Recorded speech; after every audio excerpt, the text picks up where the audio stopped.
أعوذ بالله من الشيطان الرجيم بسم الله الرحمن الرحيم وعد الله المؤمنين والمؤمنات جنات تجري من تحتها الأنهار خالدين فيها ومساكن طيبة في جنات عدن ورضوان من الله أكبر ذلك هو الفوز العظيم۔ اللہ تبارک و تعالیٰ نے مومن مردوں اور مومنہ عورتوں سے ایسے باغوں کا وعدہ کیا ہے جن کے نیچے نہریں بہتی ہوں گی، وہ ہمیشہ ان میں رہیں گے، اور ان سدا بہار باغوں اور جنتوں میں عمدہ پاکیزہ اور نفیس محلوں کا مکانات کا وعدہ کیا ہے، اور اللہ تبارک و تعالیٰ کی رضامندی سب سے بڑھ کر کے نعمت ہوگی، اور یہی عظیم کامیابی ہے۔ معزز سامعین کرام، سورۃ التوبہ سورہ نمبر 9 اور اسی سورت سے آیت نمبر 70 پر 2 یعنی 72 نمبر کی آیت کریمہ آپ کے سامنے تلاوت کی گئی، اور اس کا ترجمہ بھی آپ کے سامنے پیش کیا گیا۔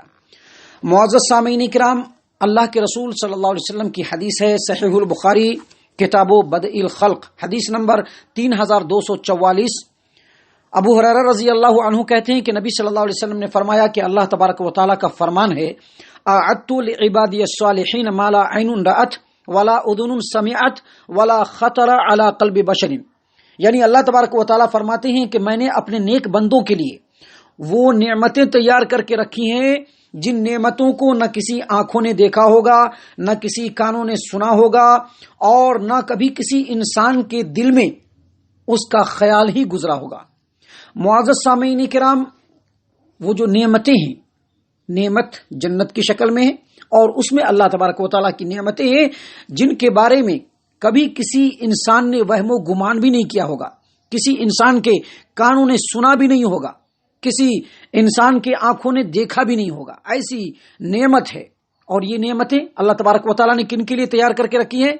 اپنے مومن بندوں کے لیے۔ اسی بات کو اللہ تبارک و تعالیٰ نے اس آیت کریمہ کے اندر بیان فرمایا ہے کہ وعد اللہ المؤمنین والمؤمنات، اللہ تبارک و تعالیٰ نے مومن مردوں اور مومنہ عورتوں سے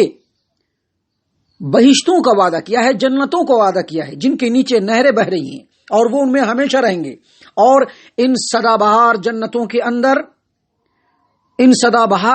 اندر اللہ تبارک و تعالیٰ نے ان سے عمدہ، پاکیزہ اور بڑی ہی بہترین مکانوں کا وعدہ کیا ہے۔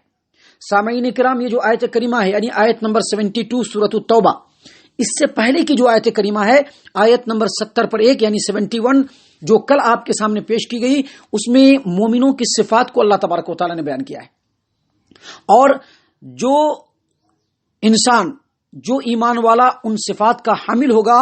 انہی سے اللہ تبارک و تعالیٰ نے وعدہ کیا ہے ایسی جنتوں کا جس کے نیچے نہریں بہتی ہوں گی، اور ان جنتوں کے اندر پاکیزہ اور عمدہ مکانات ہوں گے، اور وہاں پر اللہ تبارک و تعالیٰ کی رضامندی بھی ہوگی۔ معزز سامعین کرام، جنت اور جنت کے اندر جو نعمتیں ہیں اس کا تو ہم خیال بھی نہیں کر سکتے، وہم و گمان بھی نہیں کر سکتے، لیکن نبی اکرم صلی اللہ علیہ وسلم نے اس جنت کی اور اس کے اندر جو نعمتیں ہیں اس کی کچھ جھلکیاں ہم تمام کو دکھلائی ہیں۔ جیسا کہ آپ دیکھیے اللہ کے رسول صلی اللہ علیہ وسلم کا فرمان، صحیح البخاری کتاب التوحید باب قولہ تعالی وجوہ یومئذ ناظرہ الی ربها ناظرہ، اور صحیح مسلم کتاب الایمان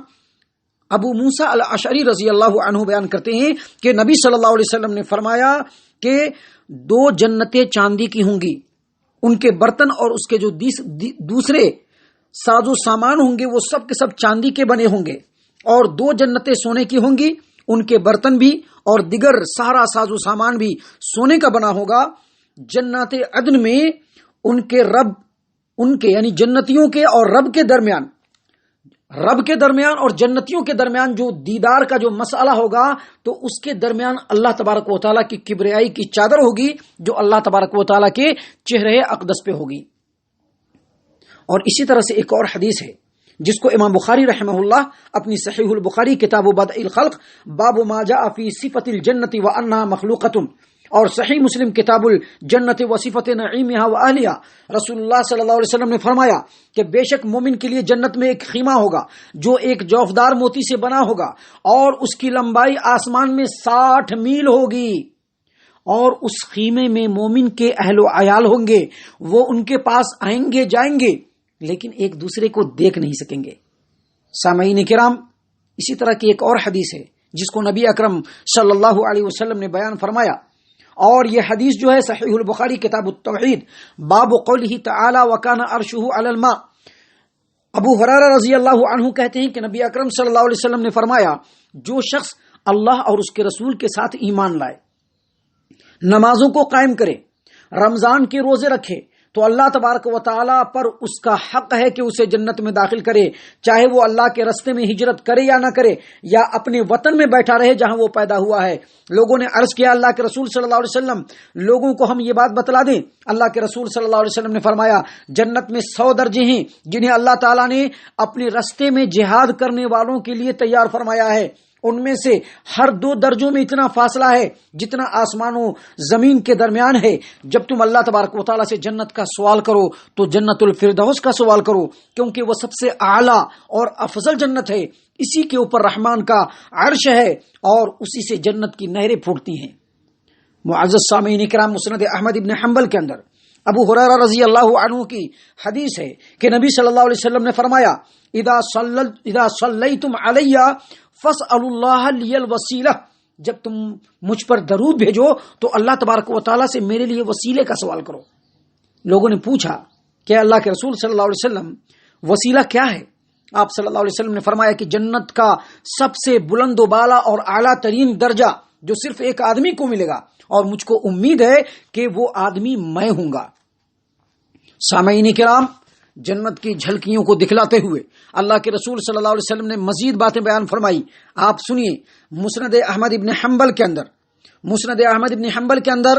سعد ابو مجاہد عطائی نے ابو المدلہ سے، اور انہوں نے ابو ہریرہ رضی اللہ عنہ سے روایت کیا کہ ہم نے عرض کیا کہ اللہ کے رسول صلی اللہ علیہ وسلم ہمیں جنت کے بارے میں بتلائیں، اسے کس طرح سے بنایا گیا ہے۔ آپ صلی اللہ علیہ وسلم نے فرمایا کہ جنت کی 1 اینٹ سونے کی اور 1 اینٹ چاندی کی ہے، اس کا گارا انتہائی خوشبودار کستوری سے بنا ہوا، اس کے کنکڑ پتھر جو ہوں گے موتی اور یاقوت ہوں گے، اور اس کی مٹی زعفران ہے۔ جو اس میں داخل ہوگا وہ شاداں ہوگا، فرحاں ہوگا، بالکل خوش اور پرسکون ہوگا، کبھی بھی پریشان نہیں ہوگا، ہمیشہ جنت میں رہے گا، اسے کبھی نہ تو موت آئے گی، نہ اس کا لباس پرانا اور بوسیدہ ہوگا، اور نہ اس کی جوانی کبھی ختم ہوگی۔